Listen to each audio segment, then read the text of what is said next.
الرجیم بسم اللہ الرحمن الرحیم وبہ نستعین وہو خیر معین۔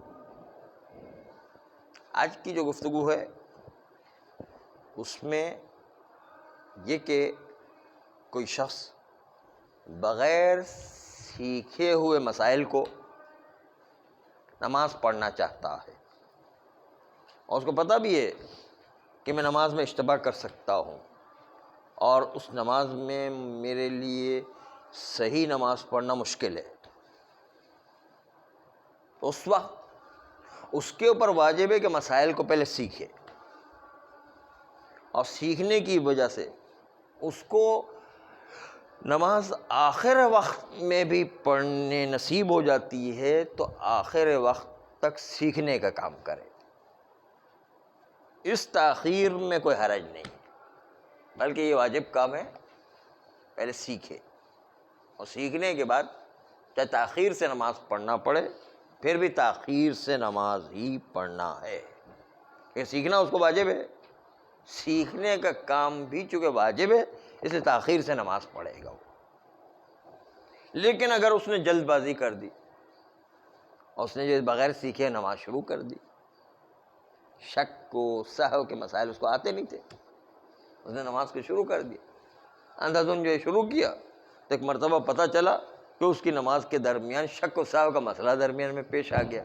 اب کیا کرے؟ نہیں، مسئلے تو سیکھے نہیں اس نے، اس کا رائے حل بھی اس کو پتہ نہیں ہے کیا کرنا ہے، نہیں کسی سے پوچھا بھی نہیں ہے کہ کیا اس کا رائے حل ہوتا ہے، مسئلے سیکھے بھی نہیں ہیں، تو اب شک و سہو کا مسئلہ نماز کے درمیان پیش ہے۔ شک و سہو کی تو ایک مثال پیش کر ہے، کوئی بھی ایسا مسئلہ جو اس نے سیکھا نہیں تھا وہی مسئلہ اس کو پیش آ گیا اتفاق سے، تو اب کیا کرے؟ تو اب جو ہے سوچ کر کہے کہ کرو تو کیا کرو، مسئلے کا حل کیا ہے؟ تو اپنے اندازے سے جس طرح اس کو سمجھ میں آ رہا ہے اس طریقے سے نماز پڑھ لے۔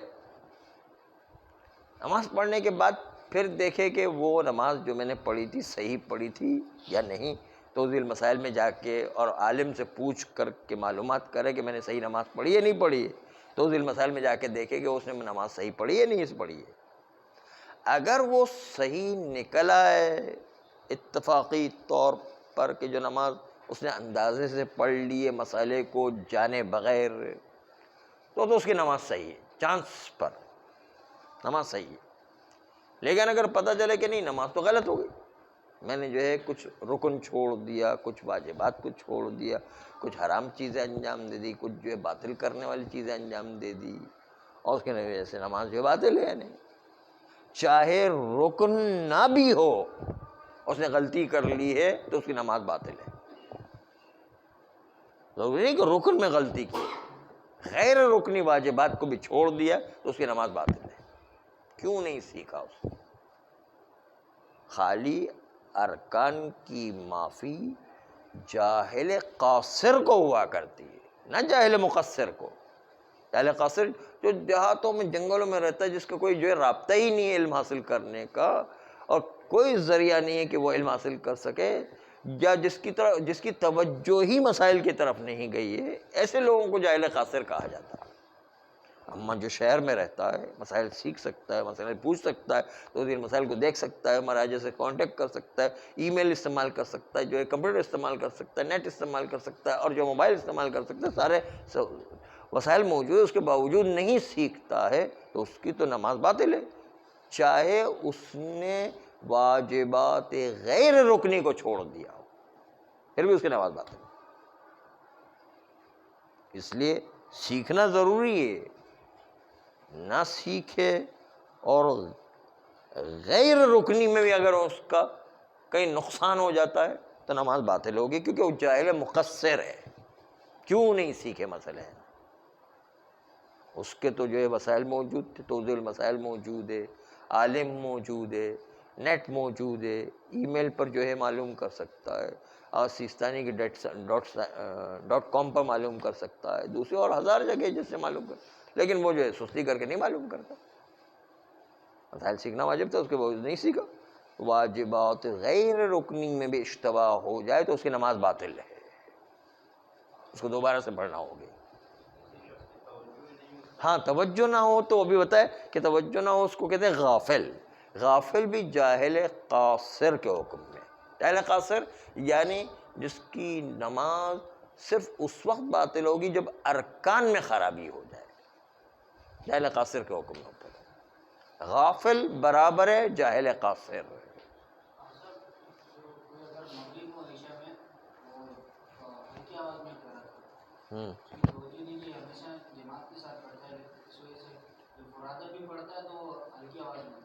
ٹھیک ہے، ہاں دو چیزوں میں جو ہے غیر رکنی واجبات میں معافی ہے، دو چیزوں میں غیر رکنی واجبات میں معافی ہے، دو چیزیں۔ نمبر ایک، زور سے پڑھنے کے بجائے آہستہ پڑھے یا آہستہ پڑھنے کے بجائے زور سے پڑھ لے، اس میں غلطی ہو جائے تو معافی ہے۔ نمبر دو، اس جگہ پر کہ جہاں پر نماز قصر پڑھنا تھی اس کی بجائے تمام پڑھ لے، اور تمام پڑھنا تھی وہاں پر قصر پڑھ لے، اس کو نہیں مسئلہ، اس کی طرف توجہ ہی نہیں گئی یا اس کے مسئلے میں غلطی ہو گئی، تو ان دونوں کے اندر معافی ہے، چاہے جاہل مقصر ہی کیوں نہ ہو، پھر بھی ان دو چیزوں میں اس کو معافی ہے، دو چیزوں میں صرف آواز اور قصر و تمام، اس کے اندر جو ہے دو چیزوں میں معافی ہے۔ باقی کسی چیز میں جو ہے جاہل مقصر کو معافی نہیں ہے، اس میں تو ہر واجبات کا خیال کرنا، چاہے جاہل مقصر اس کے اندر واجبات غیر رکنی کے اندر اشتباہ کرے پھر بھی اس کی نماز باطل ہو جائے گی۔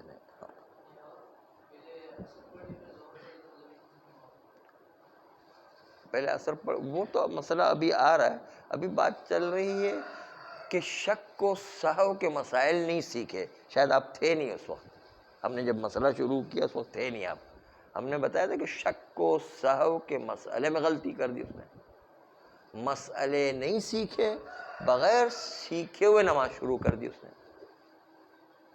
اول اس کو وظیفہ تھا کہ سیکھنا چاہیے اس کو، چاہے اس کو آخر وقت میں نماز پڑھنا پڑے پھر بھی سیکھنا چاہیے، اسے سیکھے بغیر نماز شروع کر دیا نہیں۔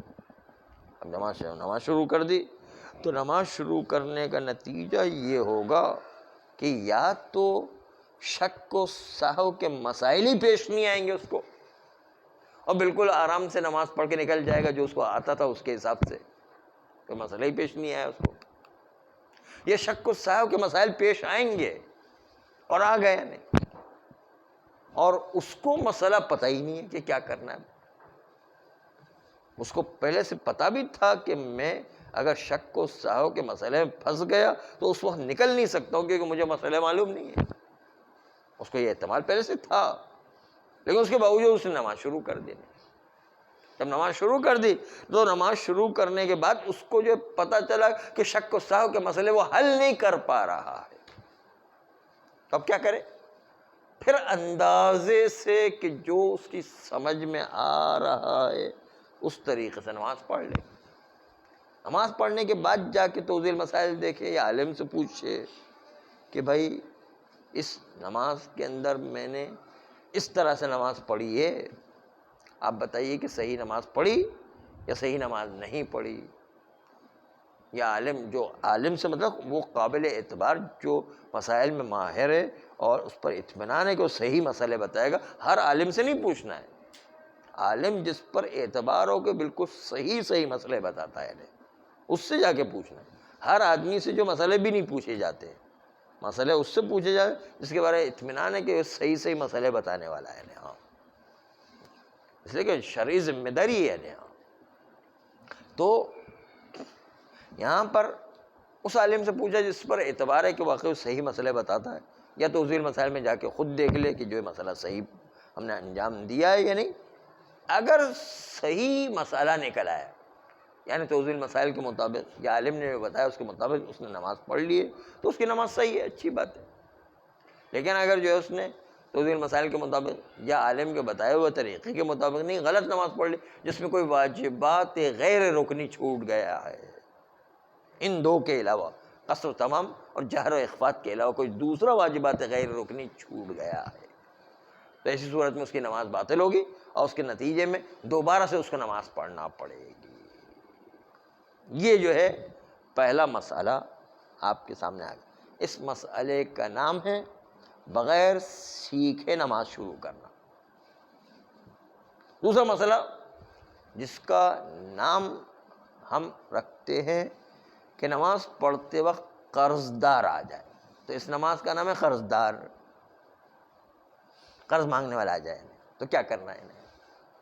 اس مسئلے کا نام ہے قرض دار۔ قرض مانگنے والا آ جائے تو کیا کرے؟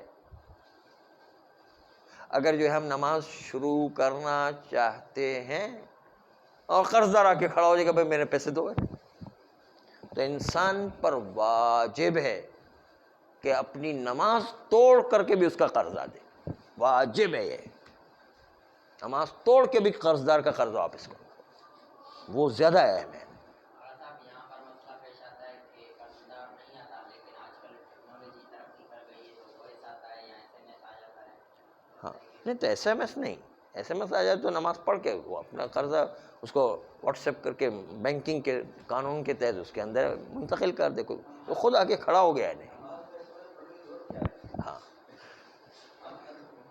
البتہ نماز میں SMS کوئی پڑھ لیتا ہے تو کوئی حرج نہیں ہے، نماز اس کی باطل نہیں ہوگی یعنی وہ، کیونکہ فعل کثیر سے نماز باطل ہوتی ہے، یہ اتنے سے جو پڑھ لینے میں یا کس کا جو ہے فون آ رہا ہے وہ دیکھ لینے میں اس سے نماز باطل نہیں ہوتی ہے۔ تو اگر پڑھ لیا ہے تو کوئی بات نہیں ہے، اس کو تھوڑی دیر کے بعد جو جا کر یہ نہیں تھا کہ نماز میں SMS چیک کریں، میرا سوال یہ تھا کہ نماز سے پہلے ہی بندے کے پاس SMS آئے یا بعد میں آئے، خاص کر کے پہلے ہی آئے گا نا تو ظاہر سی بات ہے بندہ دیکھے گا یا وائس آئے گا، یعنی یہ کلی طور پر یہ ہے کہ بندہ آنا چاہیے۔ بندہ ہے، اگر میسج آتا ہے تو نماز سے پہلے اگر وہ قرض مانگ رہا ہے تو آپ نماز سے پہلے جو ہے وہ قرضہ نمٹا لیں، پھر اس کے بعد آ کے نماز کے لیے کھڑے ہو جائیں، کیونکہ وقت میں تو وسعت موجود ہے یعنی، اس لیے وقت تنگ ہو تو پہلے نماز، وقت تنگ ہو تو نماز مقدم ہے۔ اس قرض دار کو کہیں گے تھوڑی دیر ٹھہر جاؤ میں نماز پڑھ لوں پھر آپ کو دیتا ہوں، اتنا تو صبر کرے گا، اتنا ایسا تو نہیں کہ نماز کہ بھائی نماز قضا ہو رہی 2 منٹ آپ ٹھہر جائیں میں نماز پڑھ کے آپ کو دیتا ہوں۔ ہاں بالکل جائز ہے، بلکہ بہت فضیلت ہے۔ آپ نے نہیں سنا کہ قرض لے کر کے بکرے کی قربانی کرے تو انتہائی تاکید ہے کہ قرض لے کے بھی جو بکرے کی قربانی کرے، نہیں سنا یہ؟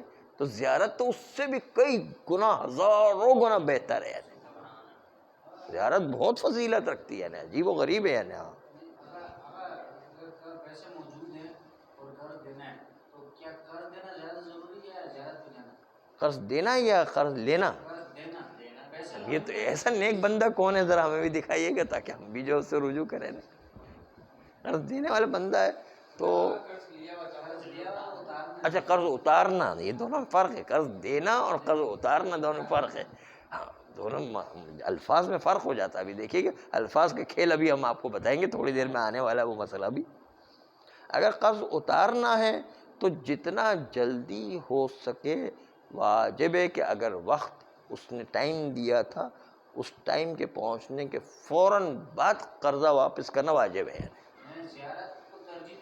نہیں قرضہ لوٹانا واجب ہے یعنی وہ زیارت پھر بھی مستحب ہے، یعنی قرضہ لوٹانا تو واجب ہے، کسی کی جو ہے واجب ہے۔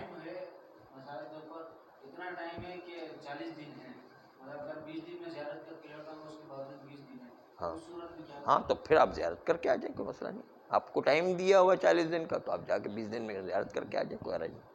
پھر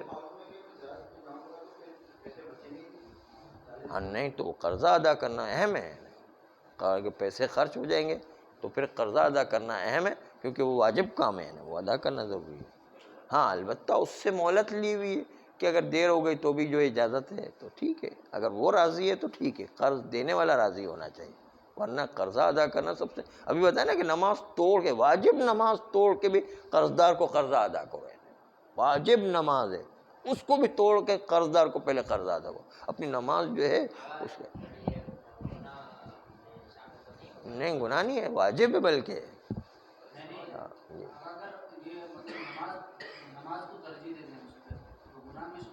ہاں تو نماز صحیح ہے لیکن گناہ گار ہے کہ کیوں قرض دار کو کھڑا رکھا آپ نے، نماز قرض دار کو کھڑا بھی نہیں رکھو، فوراً دو، یعنی ایک دم نماز توڑ دو اور جو ہے فوراً دو اس کو نماز. ہاں تو کل اللہ سے دعا کرے، اور کیا کر سکتے ہیں، پھر تو اور کوئی راستہ ہی نہیں ہے. تو پیسے ہی نہیں، نماز ایسی توڑ رہا ہے کہ یہ میں پیسے نہیں اور کل نماز توڑ رہے. ایسی پیسے جیب میں ہے تب کی بات ہے نا، پیسے جیب میں نہیں تو نماز توڑ کے کیا کریں گے، خالی جھگڑا ہی کریں گے اس کا. اچھا آگا یہاں پر ایک اور مسئلہ آتا ہے کہ مثلاً یہاں سب لگی ہوئی آگے پیش امام کھڑا ہوا ہے اور پیچھے سب میں جو ہے مثلاً لوگ کھڑے ہوئے ہیں مسئلے کے ساتھ، اور سامنے جو ہے پیش امام کھڑا ہوا ہے، سامنے کوئی حملہ کر دیتا ہے تو پیچھے والا وہ نماز توڑ کر ان کی حفاظت کر سکتا ہے. ہاں ہاں، جان بچانا واجب ہے، اپنی بھی اور مومنین کی جان بچانا واجب ہے. نماز توڑ دے، نماز کی جان کے مقابلے میں کوئی ویلیو نہیں ہے، جان سب سے زیادہ قیمتی ہے، جان کی حفاظت کرنا. بلکہ ایسا لگ رہا ہے کہ خطرہ موجود ہے تو کبھی نماز خطرے کی خاطر بھی جو توڑ دینا پڑتی ہے، موجود ہے خطرہ، لگتا ہے کہ واقعی یہ جو کچھ دہشت گرد لوگ آ گئے اور اگر ہم نے جو ہے نماز کی طرف توجہ دی تو وہ تو حملہ کر دیں گے. تو ہاں، تو یہ جو ہے یا جو ہے سانپ بچھو سے خطرہ ہو جاتا ہے، یا جو ہے شیر سے خطرہ ہو جاتا ہے مثلا، تو خطرہ ہے تو نماز توڑ دینا ہے. ایسے نہیں کہ وہ مولوی پناہ دکھائے کہ بھائی میں نماز کیسے توڑوں، گناہ گار ہو جاؤں گا، یہ یہاں پر نہیں چلتا ہے نا. شیر جو ہے ان چیزوں کو نہیں دیکھتے کہ مولوی ہے غیر مولوی، وہ تو ہڑپ کر کے رہے گا نا. ہاں ہاں، وہ تو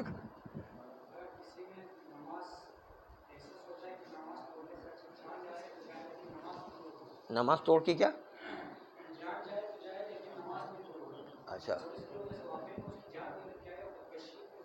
ہاں یہ تو خودکشی ہے. تو نماز پتہ ہے کہ یہ حملہ کرنے والا ہے، اپنی جان نہیں بچائے تو خودکشی ہے، یہ گناہ گار ہے. یعنی اپنی جان کو حتی الامکان بچانا واجب ہے. یعنی اور یہ بہانہ کرتے ہوئے کہ یہ چونکہ اس نے نماز کی حالت میں مجھے مار دیا میں شہید ہو گیا، شہید نہیں مانا جائے گا، یہ خودکشی کہلائے گا.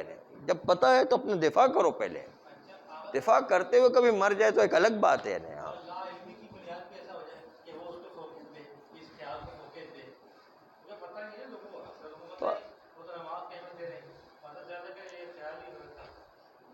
تو ایسے بے وقوفوں کو اللہ جو ہے لطف و مہربانی کیا کرتا ہے. ہاں ایسے بے وقوف لوگوں پر، ایسے بے وقوفوں کے لیے اللہ غفور الرحیم ہے. کیا کرے گی، اللہ بھی کہے گا بھائی اب اس نے غلطی کی تو کیا کرے گی. جی جی لگے کہ بھائی جان کو خطرہ ہو، جان بچانے جائے لیکن اس کو معلوم ہو کہ میں بچا بھی نہیں سکتا ہوں، خود بھی مر جاؤں گا تو صورت میں بچا نہیں سکتا ہوں. بم نے مار تھا نا، ہاں اگر وہ بچا نہیں آئے گا تو خود بھی مر جائے گا اور ان کو بھی نہیں بچا سکے گا. تو پھر تو فائدہ نہیں، بچانے کا کیا فائدہ ہے. پتہ ہے اگر اگر یقین، یقین نہیں، ہاں لیکن اگر صاحب یہاں پر انہوں نے جو بات کہی ہے، یہاں پر اگر بندہ روک سکتا ہے تو اس میں جان اگر چلی ہاں جائے، مثلاً یہ روک سکتا ہے کوشش کرے، اور امکان بھی ہے کہ بچا سکتا ہے تو کوشش کرے، کیونکہ ویسے تو جان جانا یقینی ہے، تو امکان زیادہ ترجیح رکھتا ہے اس یقینی جان جانے کی نسبت.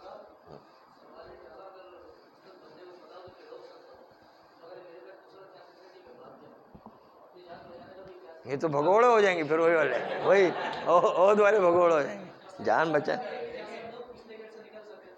نہیں، جان بچانا واجب ہے. اگر بچا سکتے تو بچائیں، نہیں بچانا واجب ہے. وہاں پر مومنین کی جان، اپنی جان بھی بچانا واجب ہے، مومنین کی جان بھی بچانا واجب ہے.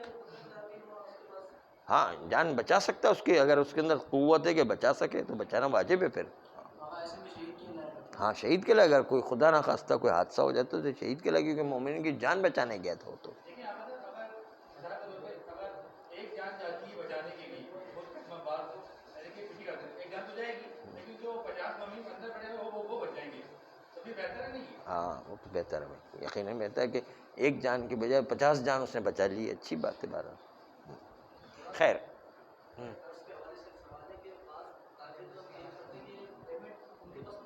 ہاں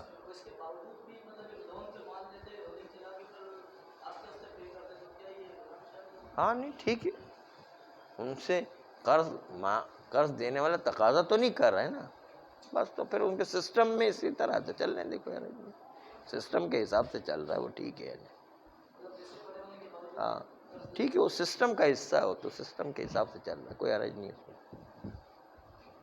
تو دوسرے مسئلے کا نام ہے قرض دار، آ کے قرضہ مانگتا ہے نماز کے وقت، یا مسجد نجس ہو گئی ہے تو نماز کو چھوڑ کر پہلے مسجد کو پاک کرے گی، نماز کو چھوڑ کر پہلے قرض دار کا قرض ادا کرے گی۔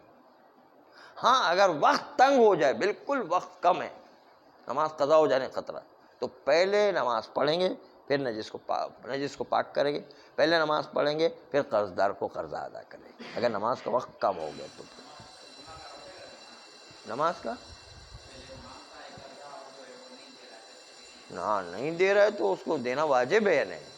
حتیٰ یہ جملہ موجود ہے کہ نماز واجب کو توڑ کے بھی قرض دار کا قرضہ ادا کرو، اتنا واجب قرار دیا۔ نماز پڑھا ہے، ہاں تو نماز پڑھا لے، کوئی مسئلہ نہیں، وہ مصلحت دوسری ہو جائے گی کہ دوسروں کی نماز خراب نہ ہو جائے، اپنی نماز کی حد تک ہوتا تو ٹھیک تھا، اس کو جو ہے اشارے سے کہیں گے ابھی نماز پڑھا کے جو دیتا ہوں مسئلہ۔ اچھا تیسرا، یہ اشارہ آپ نے کہا تو مثلاً کوئی بندہ جو ہے اشارے سے بچوں کو سائڈ میں کرتا ہے یا کہتا ہے ایسے ایسے کرتا ہے، یہ نماز میں جائز ہے؟ ہاں نماز میں جو اشارہ کر سکتا ہے، بولے اشارہ کر، ہاتھ سے دور کرے گا۔ ہاں اس کو کہتے ہیں کہ فعل کثیر، اس سے نماز ٹوٹتی ہے، اگر تھوڑا بہت ہلکا ہاتھ ہلاتا ہے یا اشارہ کرتا ہے تو کوئی حرج نہیں ہے، آگے پیچھے ہو جاتا ہے کوئی حرج نہیں ہے اس میں۔ اگر فعل کثیر ایک ساتھ ہو گیا اور 10 بار لوگ کہتے بھائی یہ تو نماز نہیں پڑھ رہے، تو کوئی اشارے ہی کر رہا ہے، پتہ نہیں کہاں کہاں اشارے چل رہے ہیں، معلوم نہیں چل رہا ہے نا، کرتا ہے، لیکن فعل کثیر عرف کہے کہ یہ اتنا کام انجام دے کہ نماز تھوڑی پڑھ رہے تو اشارے ہی کر رہے ہیں، خالی ہر بات پہ اشارے ہی کر رہے ہیں، تو پھر وہ اشارے نہیں چلا کر، اس کا لفظ ہے فعل کثیر، عرفاً فعل کثیر جہاں پر شمار ہو گیا تو پھر وہ اشارے نہیں چلیں گے، پھر وہ جو ہے فعل نہیں چلے گا۔ پیغمبر اسلام صلی اللہ علیہ وسلم، ایک روایت موجود ہے، لما میں بھی آئی ہے یہ روایت، کہ اپنی ایک بچی کو اٹھا کر کے پیغمبر اسلام نماز پڑھا کرتے تھے، حالانکہ بچی جو ہے ڈسٹرب کرتی ہے، رکوع میں بھی بچی کو لے کے جاتے تھے، سجدے میں بھی بچی کو لے کر کے جاتے تھے، اور اس کے بعد بچی کو جب سجدے میں جاتے تھے تھوڑی دیر کے لیے چھوڑ دیتے تھے، باقی جو ہے پھر جب کھڑے ہوتے تھے تو اس کو اٹھا لیتے، یہ روایت باقاعدہ لما میں آئی ہے، یعنی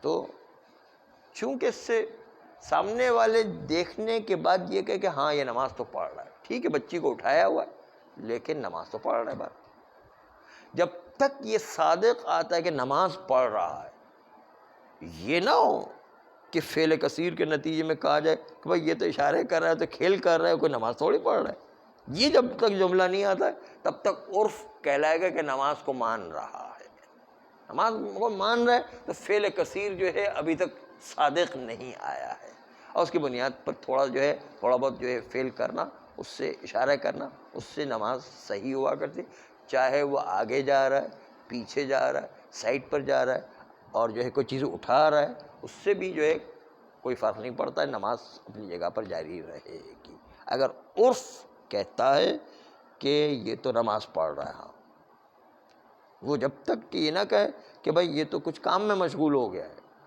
یہ تو جو ہے اشاروں میں مشغول ہو گیا ہے، جب تک یہ الفاظ نہیں نکلتے تو اس کا مطلب ابھی تک نماز چل رہی ہے، عرف کا مطلب یہ ہے، بس اگر جو ہے ایسے حالات ہوں تو ایسی صورت کے اندر اس کی نماز صحیح مانی جائے گی، اس کو کہتے ہیں فعل کثیر اب تک عرف کی نگاہ میں صادق نہیں آیا ہے۔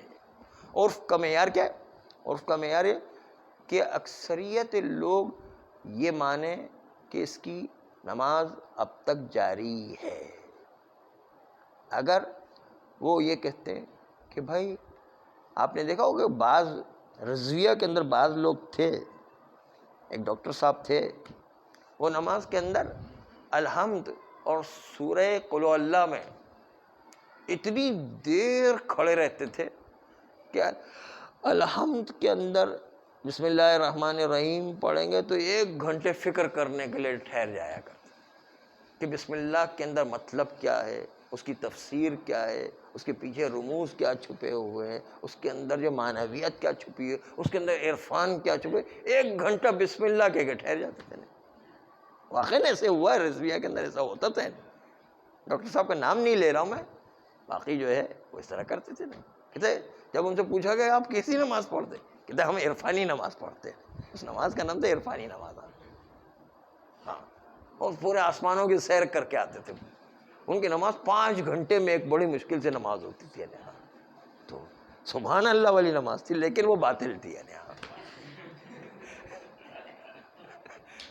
نماز بڑی اچھی تھی لیکن باطل تھی.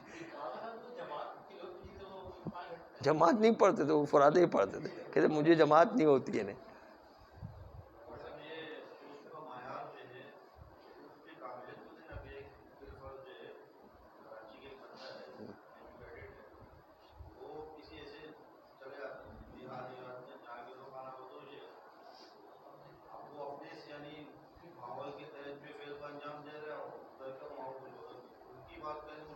عرف متشرعین جو بھی اس شریعت پر عمل کرنے والے ہیں وہ کہے کہ یہ نماز پڑھ رہا ہے یا نماز نہیں پڑھ رہا. مثلا یہ جو ابھی ڈاکٹر صاحب کی بات کی، رضویہ کے اندر وہ کھڑے ہو کر کے نماز پڑھتے تھے، الحمد پڑھنے میں بسم اللہ کہہ کے 1 گھنٹے فکر کرنا شروع کر. تو لوگ اس کو نماز پڑھنے والا نہیں کہیں گے، وہ تو کہیں گے بھائی یہ تو کوئی فکروں میں ڈوب گیا، اس کا تو اللہ مالک ہے، جو کیا حال ہوگا پتہ نہیں ہے. تو یہ فکر کرنے والا کہلائے گا، وہ نماز پڑھنے والا نہیں کہلائے گا عرف میں. اس لیے کہ اتنی بڑی نماز تو نہیں ہوتی کہ سورہ بھی نہیں پڑھے، ایسے سوچ میں خاموش کھڑے ہوئے. تو یہ تو افلاطون جو ہے ارسطو بن گیا نہیں. ہاں، تو یہ جو ہے نماز نہیں کہلائے گی. عرف کہے گا کہ یہ نماز نہیں پڑھے تو فکر کرنے میں ڈوب گیا نہیں. یہ تو یہاں پر ارسطو اور افلاطون کی ساری جو سارے فلسفے جھاڑ رہے ہیں فکروں کے اندر. تو یہ نہیں چلتا ہے. عرف کہے کہ بھائی یہ فعل کثیر انجام نہیں دے رہا، یہ فکر کرنا بھی ایک فعل کثیر ہے. اس کے نتیجے میں موالات ٹوٹ جاتے ہیں، اس کے نتیجے فعل کثیر وجود میں. 2 چیزیں درمیان میں رکاوٹ ہے. ایک تو ہے موالات، یعنی پے در پہ نماز ہونا چاہیے. بسم اللہ الرحمن الرحیم کہہ کے 1 گھنٹہ کھڑا ہو گئے تو ابھی پے در پہ کہاں رہی ہے. دوسرا یہ کہ فعل کثیر ہے، فکر کرنا بھی ایک کام ہے. اتنا بڑا کام انجام دیا کہ عرف کہتے کہ یہ تو نماز نہیں، تو یہ تو فکروں میں ڈوب گیا ہے. یہ تو جو ہے افلاطون کی طرح ہو گیا ہے یا ارسطو کی طرح ہوا. ارسطو کو آپ کو پتا ہوگا کہ ارسطو کس طرح درس دیا گیا. اس کی ایتھنس کے اندر کی جو ہسٹری تھی، اس کے اندر درس دینے کا طریقہ جو ہے وہ یہی تھا کہ وہ خالی جو ہے اس کا طریقہ یہ تھا، اس کو کہتے ہیں ٹیلیپیتھی. وہ جو ہے درس دیتا تھا تو کہا کرتا الحمد، پھر 1 دن پورا کھڑا ہوا ہے، کچھ آگے نہیں بولے گا. اور جو ہے دوسرے دن الحمدللہ ہے، پھر للہ کہے گا. 1 گھنٹے 1 دن کے بعد، یعنی 5 دن کے بعد، 10 دن کے بعد، 1 مہینے کے بعد. اور اس طرح وہ سکھاتا تھا فکر کے ذریعے سے. وہ عشرہ کے وہ سالانہ پڑھتا تھا، سالانہ اس کی مجلس چلتی تھی. ہاں مثال دے رہے ہیں، ورنہ تو الحمدللہ ان کے پاس تک ہاں اسلام سے پہلے کے لوگ تھے. اور البتہ ارسطو کی جو ہے امام صادق علیہ السلام نے بھی تعریف کی ہے. ارسطالیس روایت کا لفظ آیا ہے باقاعدہ اس میں. ارسطو کی جو ہے خود امام صادق علیہ السلام کے حدیث میں ایک جملہ آیا ہے. اچھا، یعنی اچھی تعبیر آئی ہے اس کے لیے. وہ قبل از عیسیٰ علیہ السلام تھے، یعنی وہ عیسیٰ سے بھی پہلے. خیر اس سے ہمیں بھائی سروکار نہیں، ہم کہیں اور جا رہے ہیں. تو بہرحال ٹائم ہی ختم ہو گیا، ایسی فالتو باتوں میں جو ہے ایسی ہوتا ہے. صلی اللہ علیہ وسلم.